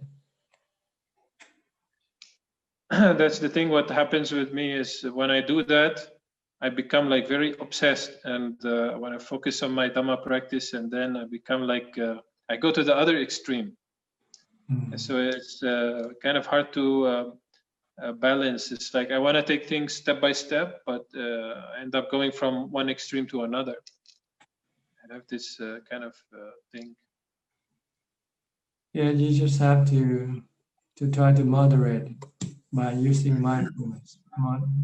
Mindfulness can moderate your behavior. Okay. Okay. All right. Thank Let you. me say hi to Gek Yen So. Hi, Gek from Penang, Malaysia. Yeah, hi, Tan Ajahn. Very good to see you again, Tan Ajahn. Yes, good to see you too. Yeah. Tan Ajahn, I heard from one of my Dhamma friends saying that those people with the blood O type are not easy to pick up the meditation. So is there any correlation between the meditation and type of blood? No. The Buddha never say anything about blood having to do with meditation or anything like that. Okay. So don't worry about what you hear. All right, thank you, Ajahn. Okay. Maybe they should take a survey first of the Arahant, of the noble disciples, and see what blood type they belong to. Yeah, that's right. How about But I don't think that has anything to Longpoman, do. Ajahn Man? Yeah, What type of blood type? I don't think the blood type has anything to do with the enlightenment. Okay, yeah. It's the practice of the Noble Eightfold Path that is the decisive factor, deciding factor. The more you practice the Noble Eightfold Path, the nearer you are to enlightenment. Okay, yeah. Thank you, Jan. Bon, you want to say anything, Bon? I just want to listen. Unmute your microphone. I'm just listening today. Okay, how are you? Haven't seen you in a while. I'm planning to go to the temple soon. You have to stay by your mother's side right now. To look after her and clear a few things. Okay. All right, no need to hurry. Just a mention, that's all. Okay. Good to see you today.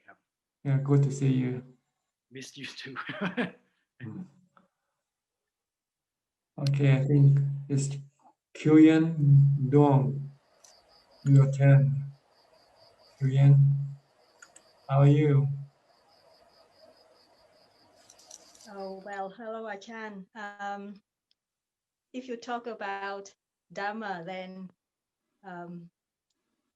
it's not great.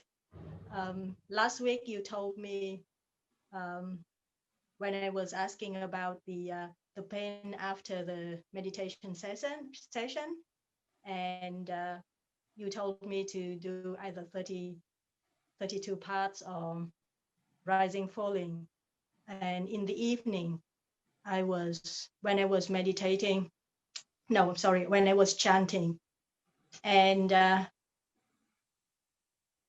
after the first pain arose, I was thinking, oh, that was what Ajahn was telling me or was trying to teach me in the afternoon. I was just trying to refuse it. And after a while, the second pain arose while I was keeping in the same position. And it was so small. It's like nothing, like children playing. It's not a big chunk of a pen that I can see. It's very small, like children playing. It's funny. And I was laughing and crying at the same time. I was saying how stupid I was, and very, very, it's like such a simple thing that maybe like intellectually I can hear or I can read or I can every day, but somehow it didn't come in. And for a long time, I've been blocked by my past good feeling in meditation. And even if I say, oh, I try not to think about it, don't expect about it, but I guess it's just the other coin of the problem. I couldn't forget about it, or I couldn't resolve that problem. So I could go halfway, never that deep anymore. But that day I realized, oh, even if I couldn't do it yet, or I couldn't get it back yet, picking any grain of sand that I could with what I'm doing, maybe it's better than nothing, although it's still very frustrated, I have to admit. Yes, you have to forget about what you had in the past. It's already gone, and you should just start over again in the present. Try to meditate as much as you can and get whatever you can. Be happy with whatever you can. But don't expect that you can go back to what you used to have. Then you won't feel frustrated. And maybe eventually you get what you had before. The more you yearn for it, the more it will stay away from you. When you forget about it, then maybe it will come back to you if you are mindful enough. So just keep being mindful, keeping focused on your meditation object, and don't worry about the result, whether it's going to be like before or not. Yeah. Okay. Does this answer your question more or less? Somehow, when I was just like newly practicing, I was working, doing a lot of things at the same time, but just my mindfulness was so good. I could stop thought by just looking inside. And now it's like so much Buddha and breath. I like something. Like it didn't, time is not the factor. Yeah, it just means you have lost your mindfulness. So you have to bring it back by focusing on something like your mantra or chanting your body movement, and try to stop your thinking. You might have to it might take time for you to gradually build up the mindfulness that you have lost. But if you are consistent and persistent, you will eventually get back to the point where you used to be. Okay? Okay, Yi Rong, you've been waiting for a while. Where are you from? Hi, Ajahn. I'm from Singapore. Okay. I actually visited you in 2013. I came Okay. together with the Malaysian group, and I also read your Dhamma books. I have no questions actually. I just saw the link and I wanted to just join. The COVID period has been very good for the practice. I managed to get a daily cadence of doing sitting, and together with our Dhamma friends, we chant every week. So far it's been a blessing in disguise. Very good. Yeah, very good that you take the crisis and turn it into a benefit for yourself. Yeah, so now I'm just trying to hold the concentration a bit longer. Sometimes I do about an hour sit, but I can hold it maybe about 15 minutes continuous, and then I have to I feel I want to try. I think it needs to go a bit longer, so that's what I'm trying to work at. Yeah, you can recite the mantra when you feel like you want to stop meditating. Then you start reciting the mantra or do some chanting. Then you might be able to have more mindfulness and to be able to sit longer that way. Okay, I'll try that. Thank All right. you. Okay. Very nice to see you, Ajahn. Yeah, happy to see you too. Thank you.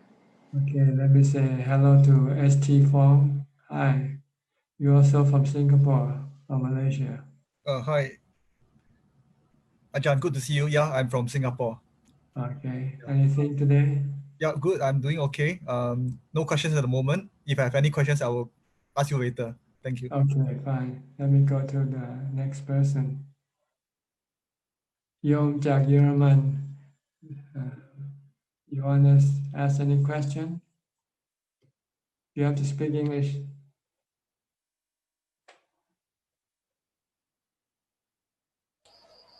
Unmute.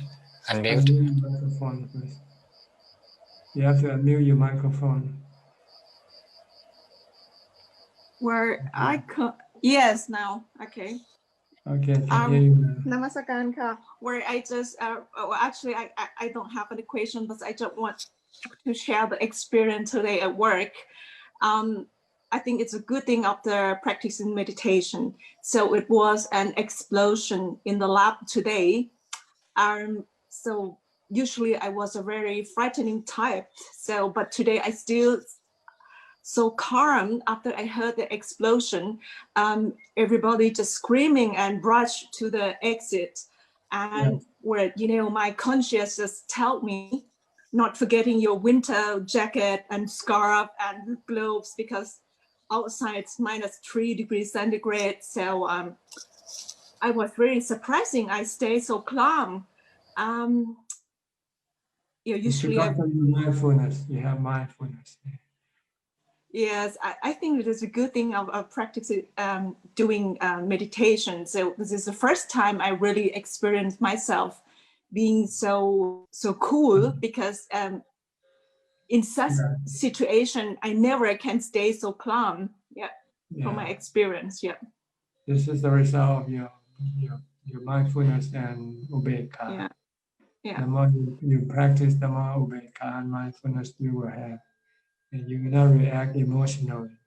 You will react rationally. You think what you have to do, what you don't have to do, so forth. Well, actually, I don't really think. It just come up in my mind what I have to do, and this thinking, see, this also thinking. This is conscious instinction, whatever. But rational rather than emotional. Could be. Good. You are going to join tomorrow meeting? Are you going to join tomorrow meeting in Thai? I have to see. I don't know. I have a meeting tomorrow, but if I make it on time, for sure. Right. But that's all the thing you want to say today. Anything else? No. Okay. Let me say hello to the next person. I think it's Chen Hua Yun from Hong Kong. Nigel from Hong Kong. Hi, how are you, Nigel? Oh, thank you, Ajahn. I'm very glad to see you. How are you? Good, thank you. And you? I think it's becoming better. Yeah. Thank you for your advice before. Yeah. So if I would like to sorry if there are any impoliteness to you in the previous meeting. Yeah. Because I'm speaking without mindfulness before. So yeah, I'm very sorry if there's any impoliteness to you. And I would also like to apologize to you if there's any verbally I've commit bad karma on the Buddha Ajahn or Chutta Pantaka before. So I'm not I cannot remember exactly, but just for safety, we accept it.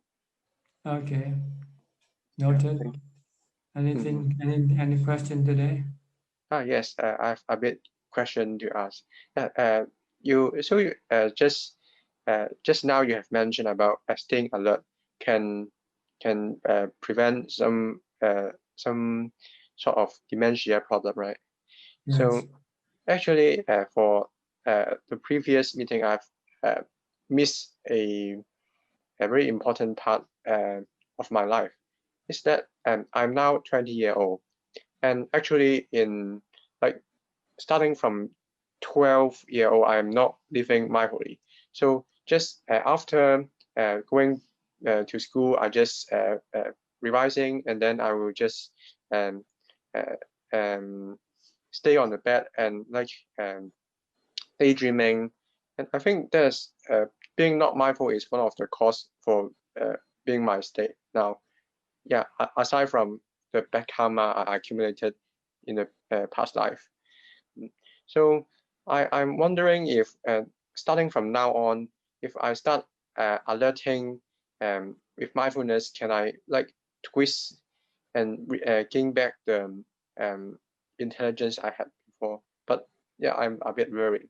It has been so long. Mindfulness is the basis of wisdom. Wisdom. Without mindfulness, you cannot develop wisdom or intelligence. First, you have to have mindfulness.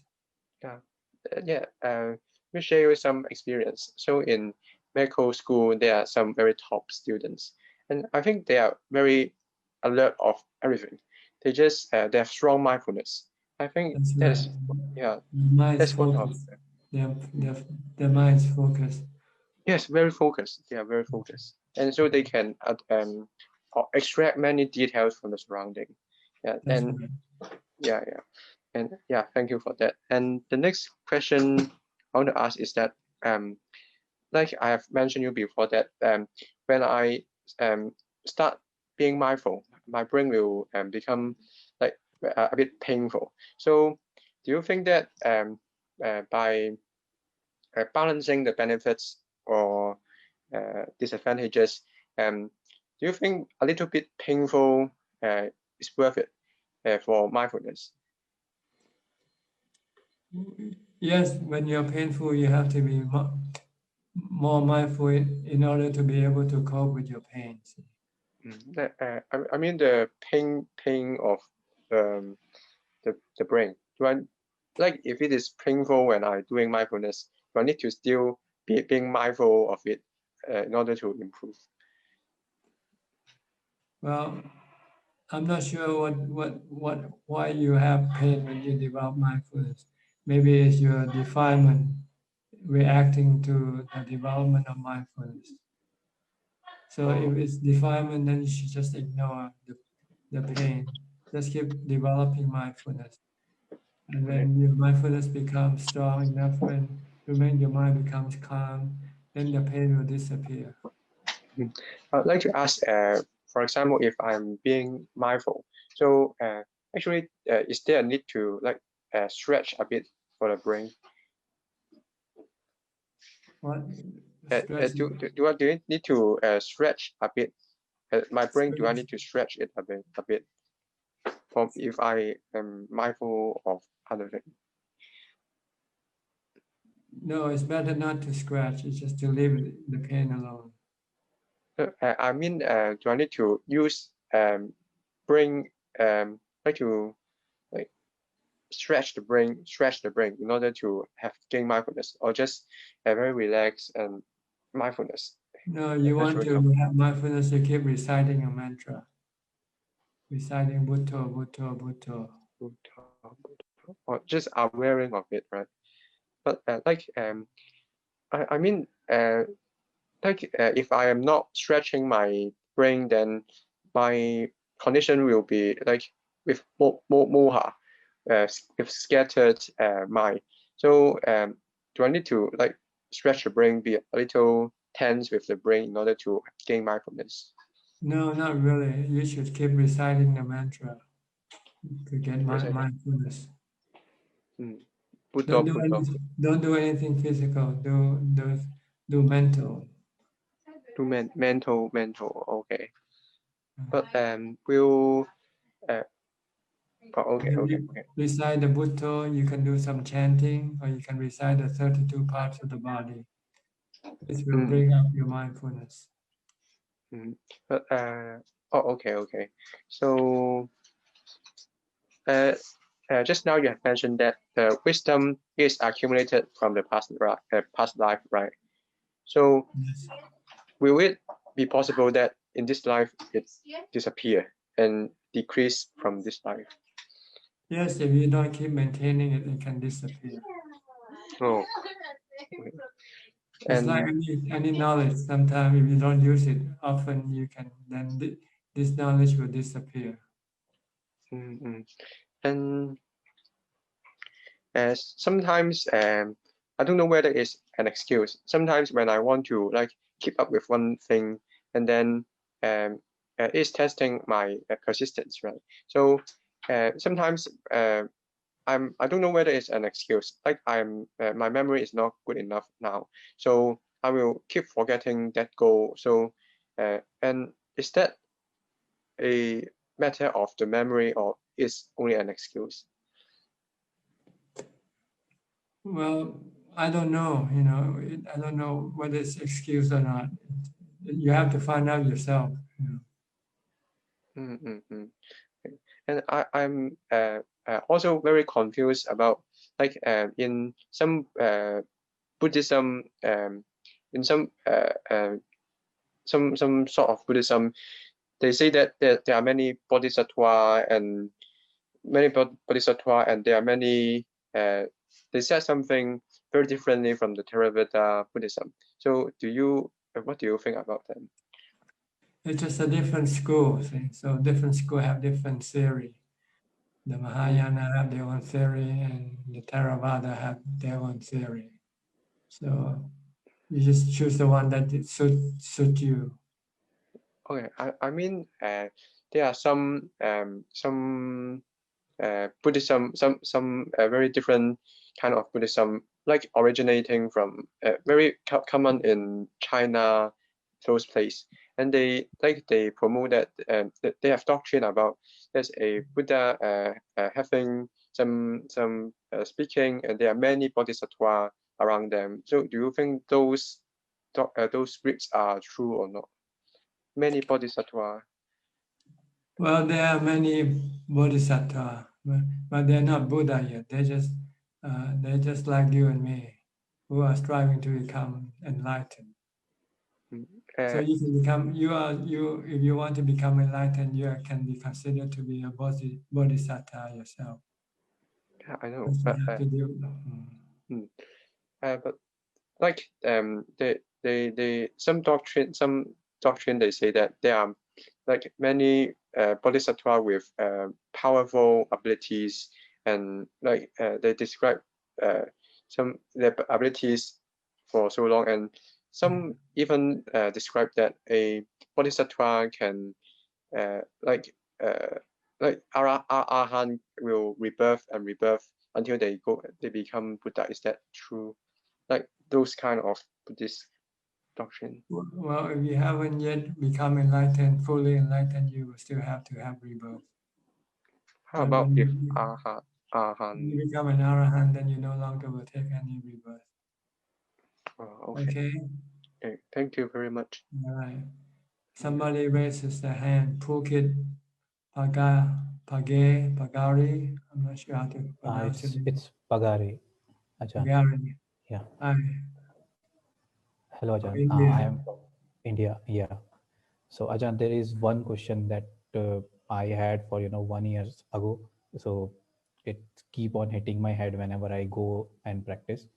So the question is, whenever I see the teachings of Luangta Mahabua, I see that Luangta Mahabua mentions that there is a mind is permanent. But if I read in the scriptures, that there is a called Vijnana, which is called consciousness, right? Which is itself is impermanent.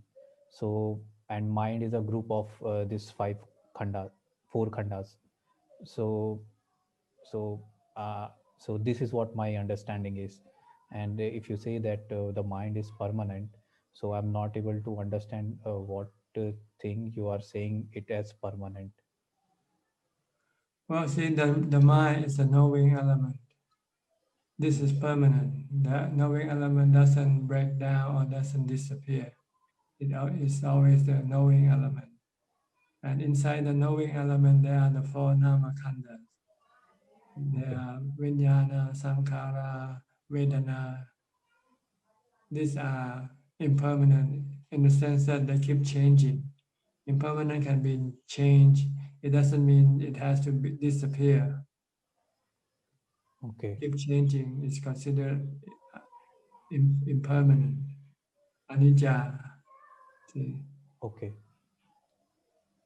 So this thing never die. They always belong to the mind. They are part of the mind. See, that doesn't die, doesn't disappear. Unlike the body disappears because the makeup of the body is separate. The four elements separate from the body. Then the body will disappear. But with the mind, the four namakanda doesn't separate from the mind. But it keeps changing in the mind. Your thought keep changing, your perception keep changing, your feeling keep changing.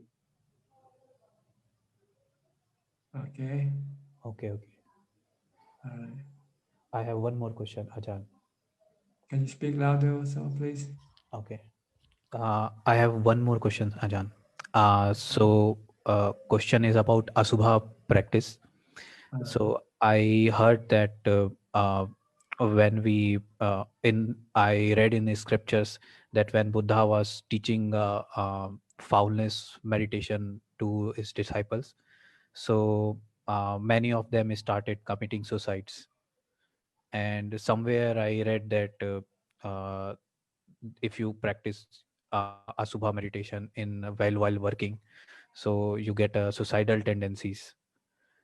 So, and especially at this point of time, I am practicing anapansati for a very long period of time, and now I think I can able to concentrate on my breath continuously for 1 hour. And just 2-3 months back, I had this experience that there is some kind of light coming from here on the top. It's little bright, but whenever I go there, switch my attention there, it disappears. Then I have to again practice hard, and there is some kind of sound that comes, like a chi kind of sound. So at this point of time, I was thinking whether I have to practice asubha or not. Oh no, you keep practicing mindfulness. When you meditate, you have to keep being mindful. Keep focus on your meditation object and disregard everything that comes up during meditation. They are all distraction. Okay. Asubha meditation is contemplation is, if you want to do, you do after you come out of meditation. When you Okay. have a strong mind, then you can contemplate on asubha and you will not be affected by your contemplation. But if you have a weak mind, your contemplation of the asubha might cause your mind to think of killing the body, because it look at the body as being unpleasant. So you have to be careful if you want to do asubha contemplation. You have to make sure that your mind is calm enough and not reacting in a negative way when you contemplate on asubha. You want it to react to the point only of stopping the sexual desire. That's the purpose of Yes. contemplating asubha. Okay. But if anything beyond that, then you should stop. If you start to thinking about killing your body because it's so offensive or disgusting, then this is not the right way of contemplation. Then you should stop and do meditation instead to calm your mind. Okay. All right? Yeah. Okay. Thank you, Ajahn. Let me go to Max. Hi, Max. How are you? Where are you from? Germany? Hey, hi, Ajahn. I'm from Florida, United States. Portland, Oregon? Florida. Oh, Good to Florida. see you. Florida. Okay, Yeah. any question today? I'm actually going to Forest Dhamma in Virginia in January. Is the plan. Yes, and I've been back at home, and I'll be home for about another month or so. But I'm having a lot of trouble with just too much comfort and sensuality, and I've been practicing, and I've tried to use like every tool I could think of to get myself to practice more, but it just seems like things are tilting more towards the indulging in like sensuality and entertainment. Yes, you have to remove yourself physically away from your environment. They're encouraging this sensuality to arise. So you need to seek the seclusion of the forest. Yes. Go camping. Yeah, go camping somewhere in the forest. I think, yeah, maybe I think that's a good idea. Thank you. Yeah. Because when you're near the sensual objects, then your sensuality will keep arising, keep desiring. Yes. There's a small monastery, Sarasota Monastery, nearby. But with all the COVID stuff, I don't want to. There's just one monk there, and I don't want to put him at risk or anything. So I was thinking about staying there, but I just want to be safe. So not sure if I. Do you live alone though? If you live alone, then you might be able to just practice alone. If you live alone, but if you live with somebody else, they can become a distraction to you. Oh, it's just my brother and I here right now. But the surrounding is still not conducive to meditation. I think so. Yeah. You got the either you have to empty the house and make it empty, then it might be conducive to your meditation. Because everything take you out put the in the phones house and is encourage your sensuality. just to like remove the TV and the phones and all the entertainment devices. Maybe remove it into a storage room somewhere and make your room empty, like a monastery room, a room in the monastery. Just the floor and the pillow for you to lay down and meditate.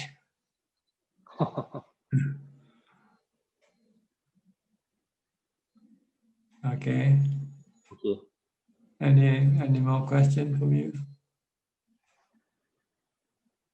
I guess I have a slight follow-up from the person that spoke before me, which is I want to know if there's a distinction between a mundane knowing and super mundane knowing. Like if I sit here and I'm aware of this stimuli coming in from my senses, like, oh, I see the outside, I hear a humming of the air condition.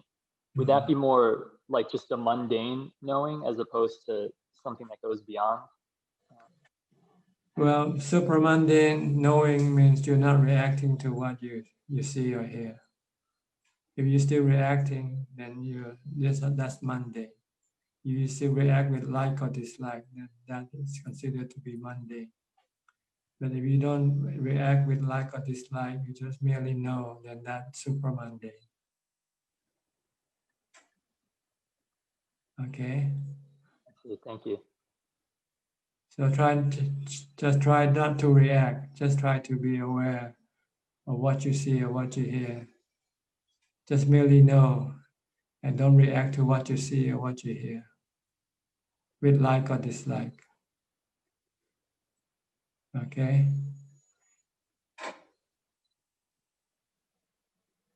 Thank you. All right. I think we have covered everybody now. ท่านอาจารย์ we left Pimpida. Okay, Pimpida, you want to say anything, Pimpida?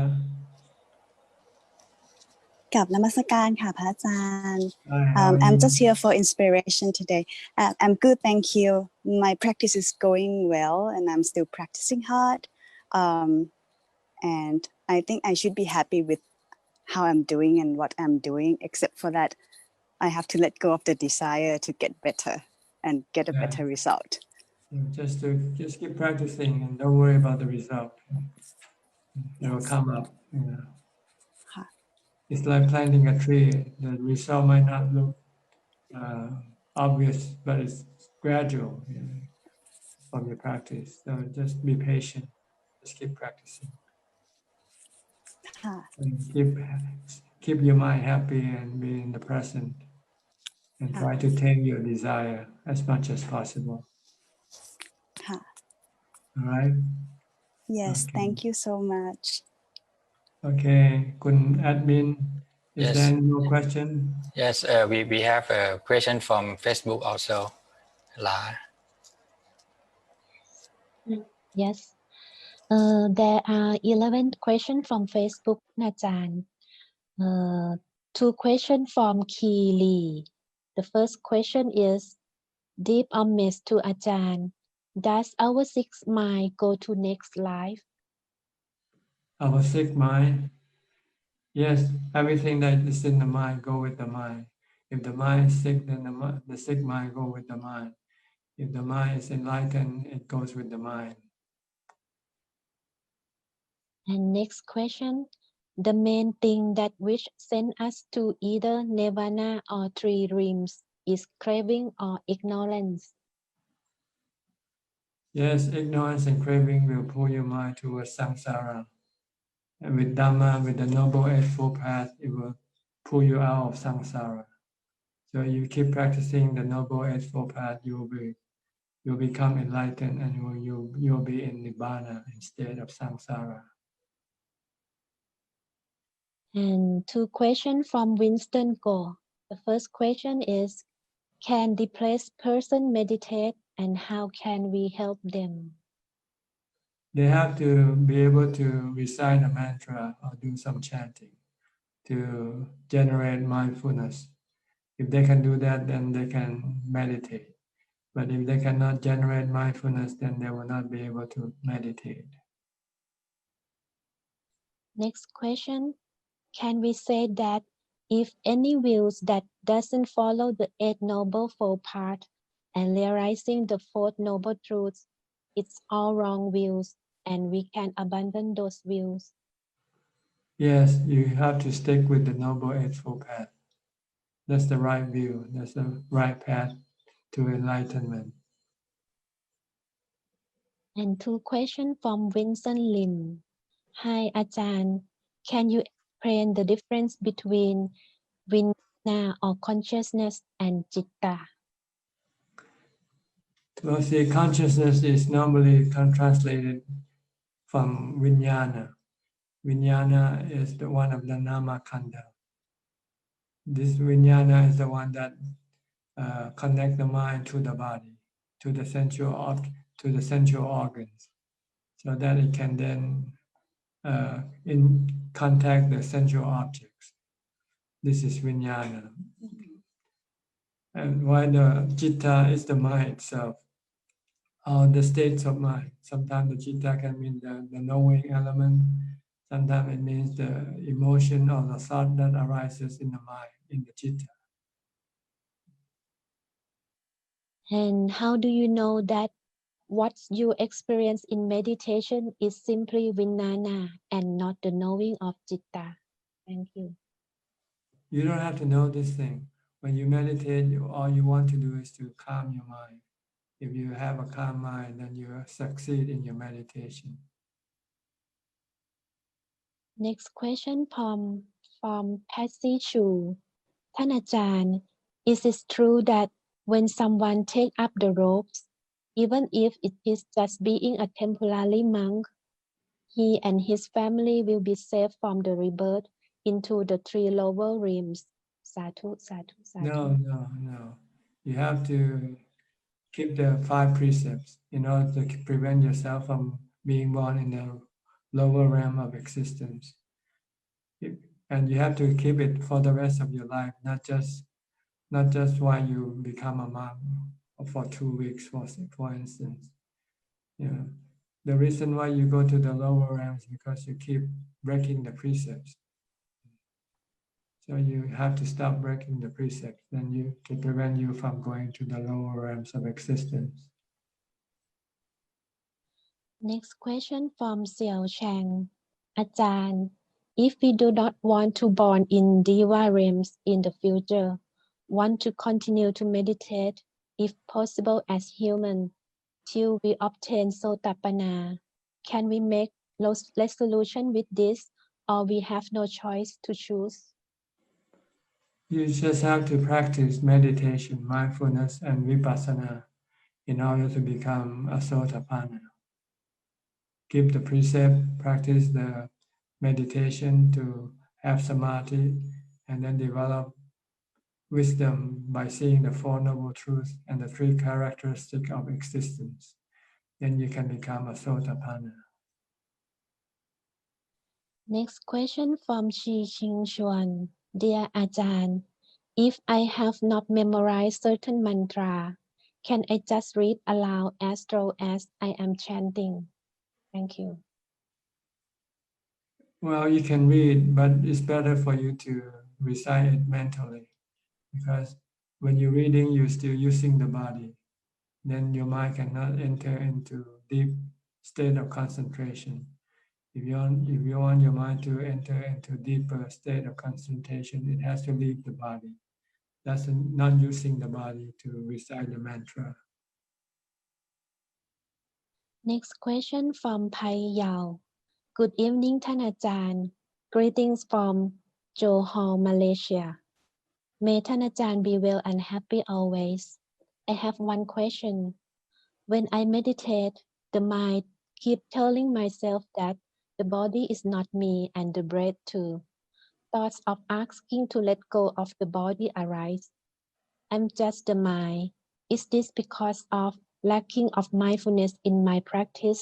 ท่านอาจารย์ can please advise how to overcome these thoughts that keep arising? Thank you ท่านอาจารย์ Just keep focusing on your meditation object, whether the breath or the mantra, and ignore the thought that keep rising. And as your concentration becomes stronger and stronger, then this thought will disappear eventually. Is that all? And last question from Chi Ching Chuan. Dear Ajahn, I feel calm when I meditate. Is that correct practice? Thank you. Yes, that's what you want, is calm, peace, and happiness arising from being calm. Okay, we have spent about 2 hours and 16 minutes already into this meeting. So I will allow one or two more questions. Anybody who wants to ask, please go raise your hand or unmute your microphone and speak. Okay, sweet hand. Sweet hand. So then Ajahn, we have questions on dependent origination. Like the birth, like in dependent origination, right? Does it just refer to the physically being born, or mentally as well? Referring to acquiring a new body after you lose this old body. Birth has to come after death. First you have to die. You have to lose this body. When you don't have a body, then you have to go get a new body. It's like a car. The body is like a car. If you lose this old car, then you have to get a new car. If you still want to go around driving the car, then you have to keep buying a car. If you don't want to buy a new car, then you stop having the desire to move around and stay put in one place. And you don't need to buy a new car when this old car breaks down. When you're not using this old car, you just park it in the garage. If you're happy staying at home. That's so right. It's a desire that keeps you propel you to go after a new body when your old body dies. But then what about like people who already have jhana and have happiness in the mind, but not enough, not having the wisdom yet, like Yes, they will still reborn because jhana cannot stop the cravings and the delusion that causes the craving. You need wisdom to see that birth is aging, sickness, and death. Birth is suffering. But people who take birth, they think birth is happiness. They celebrate their birthday. Say they should be sorrowful for being born. Right. Because once they are born, they will get old, get sick, and die. Okay, so in order to stop your craving, you need to see you have to have the wisdom. See that your craving keep pulling you toward ceaseless rebirth, keep continuous rebirth. Once you have the wisdom, then you would want to stop your craving. So you have to practice keeping the 8 precepts to tame your craving, meditate to stop your cravings, and develop wisdom to finally eliminate your craving permanently. Okay. Yes. Sorry, Ajahn. You give a really good dependent origination teaching on November 21st. But there's something that I don't get yet. The bhava part. You said like bhava will in the mind will Bhava come. is becoming. See. So when you have something and when you lose it, then you want to have something else. You want to have it again. This is what we call power. Like What's the difference with craving? If you lose your husband, then you get a new husband. That's yes. Your old status. So you have to keep having the new status to to get your status back. Okay?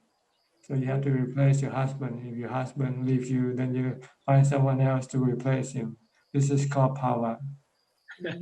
To become a wife again. To To become, become a human being. To become a human again. When you lose this body, then you have power. To have a new body, so that you can then use the new body to satisfy your cravings again. Once you have power, then you have rebirth. Like physically. Regaining the status. You're saying, Ajahn. Regaining the status of what you have. If you're still alive, you do it while you're alive. But if you're dead, then you have to regain it by getting a new body. Yeah, that's our Yes. question. Oh, that makes so much sense. Thank you, Ajahn. Yes. Regaining the status is power. Right. When you lose your money, you want to get it back, right? So you have to. Oh, I finally got it. Yes. Thank you, Ajahn. Again and again, yeah. Okay. Okay. I finally understand. Yeah, thank you. That's great teaching. Yeah, she's looking for a new husband. Yeah. You have a question, La? Yes. One more question from Chi Okay, Ching final Chuan. question. Final question. Dear Ajahn, will thinking and or intention create karma, or only physical action create karma? Well, mental thinking is mental karma. There are three types of karma. Okay? Mental karma, physical, which is the action, body action, and speech. These are the three types of karma. They are considered to be karma. So you have to stop. With thinking, it can become a karma when it think with delusion and craving. But when you think with wisdom and without craving, then it's not a karma. Yes, Okay. Ajahn. All right. I think we have reached the end of our meeting for today. Before I leave you, I have an announcement to make about the next meeting next week. Next week we'll meet on Monday instead of Tuesday, because on next Tuesday is Buddhist observance day, and I'll be busy, so I won't be able to have the Zoom meeting on next Tuesday. So I'll move it up one day earlier, but at the same time, 8 p.m. Monday, 8 p.m. Thailand time, which falls on December the 7th, I think. Okay. So if you want to join the next Zoom meeting, it will be on Monday, not on Tuesday. All right. Thank you very much for your participation. And I hope this meeting is of some benefit to you and help you in your practice. In the meantime, please stay safe, stay healthy and mindful, and be happy. And see you again next time. Goodbye for now.